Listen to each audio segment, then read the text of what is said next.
Okay, so earlier I demonstrated the Pac Man tabletop game from Coleco and the Donkey Kong tabletop game from Coleco.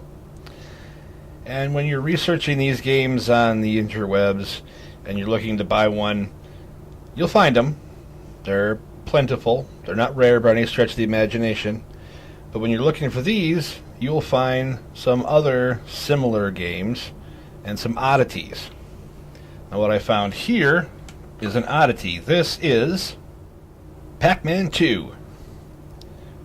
Now if you're a vintage video game nut like I am, you know that there was no Pac Man 2 arcade game in the arcades. So you might be wondering what 2 is. But first I'll back up and say that this was made by N-Tex Electronics, and this actually predates these games. This one came out in 1980. These, from the best of my research, indicate they came out in 81 and 82, respectively. So, Pac Man 2 predates Pac Man. That's kind of odd. And there was no Pac Man 2 in the arcade, so what is Pac Man 2? Well, it is just a Pac Man game, but 2 people can play it. Now how you do that is one person will be Pac Man, and in that 2-player mode, the other person will be the ghosts. So there's a head-to-head competition going on here. Now, one thing you'll notice right off the bat, and one very good reason why I don't like this, the buttons here. They have thumb buttons instead of the joysticks, like this. So this is considerably harder to play, and it's even further away from the arcade experience than these noble but failing attempts were. But, ironically, this has the best layout of the original Pac Man screen from any of the other Pac Man games I've come across. Even the Pac Man game. And some clunky buttons down here. Now this is, again, a vintage item. You can see some scratches on the screen there. And there's some scratches on the console. It's a little dirty and loved, well used, a little worn. Vintage piece of electronics. But that's the history of them. That's why I like them. And you'll notice that there's 2 battery compartments, which each hold 2, again, C batteries. C batteries seem to be the lifeblood of these handheld games. 2 there. And 2 over here. So again, I sourced the dollar store for some batteries. Because who has C batteries laying around the house anymore? I don't think they power anything these days. We've gone to the smaller AA batteries. So, I'll show you a little bit of gameplay on this one. This one's going to be a little bit trickier to try and film. I'm going to try to get my camera overhead above this to get a better angle so you can see the gameplay here. But these switches down here, being vintage, are quite sticky and a little tough to actually activate. See? And I'm not really sure on the orientation of this one. There we go. I believe this is the right way up. Looks like the score is up here. So this would be the right way up. And 1 player. So you would assume you'd be playing a game like this more often than not. So this is the correct orientation. But this is just a weird game. And I hit play. So here we go.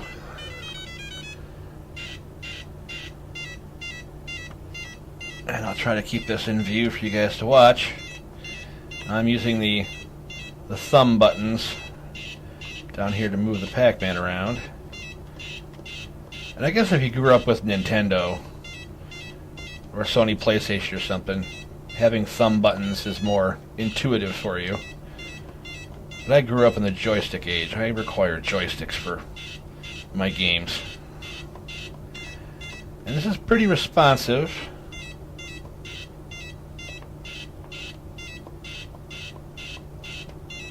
And this game board here is actually the most like the arcade version of Pac Man. so it's a little truer to the arcade experience. Of course, wonky buttons not being taken into consideration. And you hear different sound effects as I chomp each dot. You hear a chomp, chomp, chomp. Like that. So that's a nice little piece of the official game coming in. And again, no death scene for Pac Man. He just simply vanishes. But you do get a nice little bit of death music there at the end.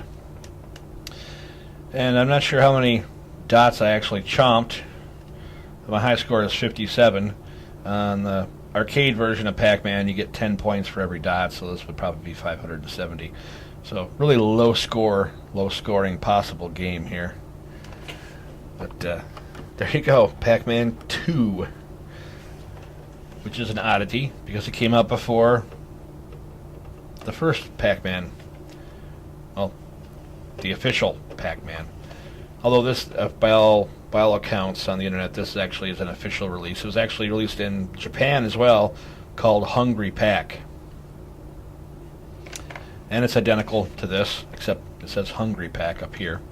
And I've also learned there were two different iterations of this game. One with blue, all the mazes and the Pac-Man itself in blue, like I have here. And there was also one where it was all red. So it's probably just a variation based on what kind of screens I had in stock at the time. But there were two distinct versions. I'm not so much of a completist where I'd want to go out and find the second version of this with all red. And I'm certainly not a completist to the point where I'd want to track down a Japanese version of Hungry Pac and have all three sitting on the shelf, because truthfully this doesn't get used all that much. If I want to go vintage arcade gaming, and this is the quality I expect for my gameplay for the afternoon, I pull out this. So if you come across one of these, I think I paid $20 for this on an online auction site. So they're out there. Just keep looking, and you'll come across some other very strange Pac-Man clone games. I came across one called Pac Man, and I'm going to spell that because it's a weird word. E-P-O-C-H. Epoch, or epoch. It's a history word. It means a length of age. Like 100 years would be an epoch. You Google the definition. I'm not giving you the dictionary definition. I'm just giving you my understanding of what the word means. But there's an Pac Man game out there. It's all silver, and it's exceedingly rare. And I knew a kid who had one growing up, and I bet he wishes he still had it, because the games were going for $200 a piece. So if you had an Pac Man growing up and you sold it and you want to get it back, you're going to pay through the nose for one.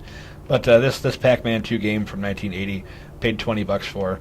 It's a neat little game, and if I had a friend over and he was so inclined to play a vintage game like this, I might go head-to-head with him. He would control the Ghost, I would control Pac-Man, or vice versa. We change things up and see how it goes.